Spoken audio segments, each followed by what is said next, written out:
Illinois faces some big challenges. Today, you're about to hear a truly honest analysis of the problems we face. Equally important, you'll also hear an in-depth discussion of some practical solutions. This is your radio source for stories, the insight, and the answers you won't hear anywhere else, not in the media, and not coming from Springfield. You're listening to Illinois Rising, presented by the Illinois Opportunity Project. Now, here's your host, AM 560's Dan Proft. Welcome to another edition of Illinois Rising. Dan Proft. I'm the co-host of Chicago's Morning Answer with Amy Jacobson, weekdays 5 to 9 a.m. on AM 560. And with me on this installment is Brian Timpone, who's the founder of Local Labs, which is a media and data company. He's also my partner in community news outlets that we have in the state of Illinois and for which we produce news stories that you don't get anywhere else.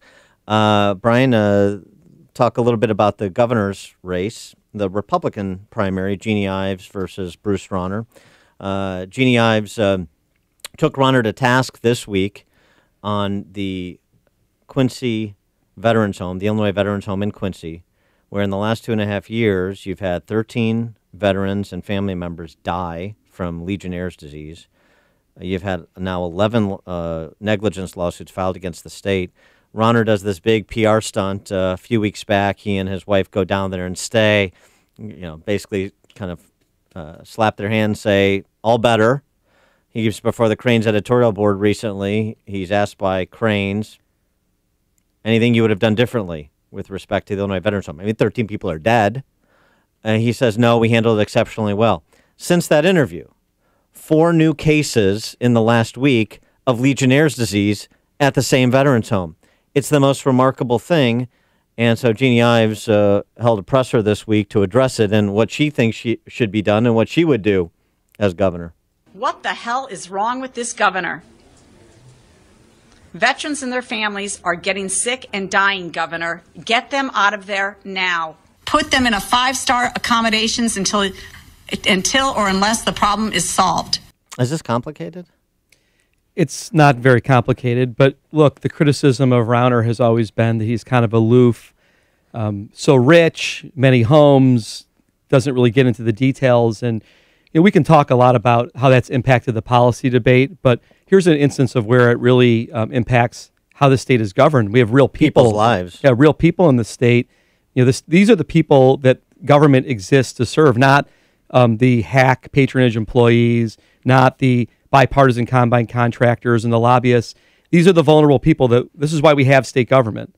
And the idea that he uses it as a political stunt, he sees it just as a way to try to score political points, as opposed to just saying, hey, look, let's solve the problem. And so while Jeanne Ives was addressing that issue, Governor Rauner is running his messaging track as he does the Sally OneNote of the Rauner Republican Party. If you're not with him and supportive of his betrayals, then you're a tool of Mike Madigan. And that's the $1 million ad campaign this week. Jeanne Ives, arguably the most conservative reform of state legislators, is just a tool of Mike Madigan. And that finally drew the ire of some fellow conservative reform legislators, colleagues of Jeanne's in the General Assembly, who penned a letter this week calling on Bruce Rauner to, quote, stop his shameful distortions and fabrication of Jeanne Ives' record. He can't defend his own policy, so he's using his deep campaign coffers to flood airwaves and mailboxes with bogus attacks. Mike Madigan's favorite candidate, they ask? It's Bruce Rauner who enacted key elements of a progressive social agenda, including taxpayer funding of elective abortions. It's Bruce Rauner who signaled he'd accept an income tax increase paired with reforms that never materialized. And it's Bruce Rauner who just proposed a new budget that relies on those taxes to balance spending rather than proposing cuts, signed by Tom Morrison from Palatine, John Cabello from Rockford, Margo McDermott from Will County, Dave McSweeney, Barrington, Tim Bivens, Dixon, Senator Kyle McCarter from Metro East. And our next guest, Representative Alan Skillicorn from Kane County, represents portions of Kane and McHenry County in his House district. Alan, thanks for joining us. Appreciate it. Yeah, thanks for having me, guys. So the impetus for this letter on which you're a signatory, just the kind of the Bruce Rauner standard line that anybody who's not with Bruce Rauner, and as the letter mentions, his advancement of the left's social agenda is Madigan's favorite Republican. So I guess you're another Madigan favorite Republican. Well, there's two very key things here. First, these half dozen mailers about Jeanne Ives and her record and her distortion of a record are dishonest and dishonorable. And second, you got to look at this is a incumbent governor is so desperate to win re-election. He's so desperate to lie and smear his opponent. This is all about him. This is not about the people of Illinois. But the second point is that when we get to a general election, and if he squeaks through this primary and wins the nomination, how is he supposed to then appeal to these same conservative Republicans with these dishonest attacks? Is this the type of thing that's going to build party together? Is this the type of thing that's going to build a base? How would he possibly win the general election after he just lied to every single Republican legislator? He lied to every single Republican that's involved in the process and knows what happens. When you look at these attacks, one of them is that Jeanne Ives voted against the property tax freeze. It was the very property tax freeze that Bruce Rauner asked the Republican caucus to vote against 18 times. And now he's going to throw out this attack. This is just a horrible tactic, and it really paints the picture of the character of our current incumbent governor. Hi, Alan. It's Brian Timpone. There's a school of thought that Michael Madigan, ironically, prefers Bruce Rauner as governor and would prefer him to win again, even this fall. If you look at the wish list, the Democratic wish list that was pushed through under Rauner's last 3 years, these were ideas that Madigan never would have fathomed pushing with a Democratic governor before. Well, there's certain members of his caucus that have decided that they can push these agenda items now when they never could do it before. I mean, if you think about, when they had Governor Quinn in office, they also had supermajorities in both the House and Senate. And they never ran these agenda items. They never ran these radical far-left ideas. I mean, the Illinois House and Senate, passed a $15 minimum wage. Think about what a $15 minimum wage would do in Southern Illinois. One of the best jobs are probably like retail. It would destroy the economy outside of the collar counties. They pushed this taxpayer-funded abortions. They pushed really far left-leaning transgender issues. They never pushed this when they had a veto-proof majority.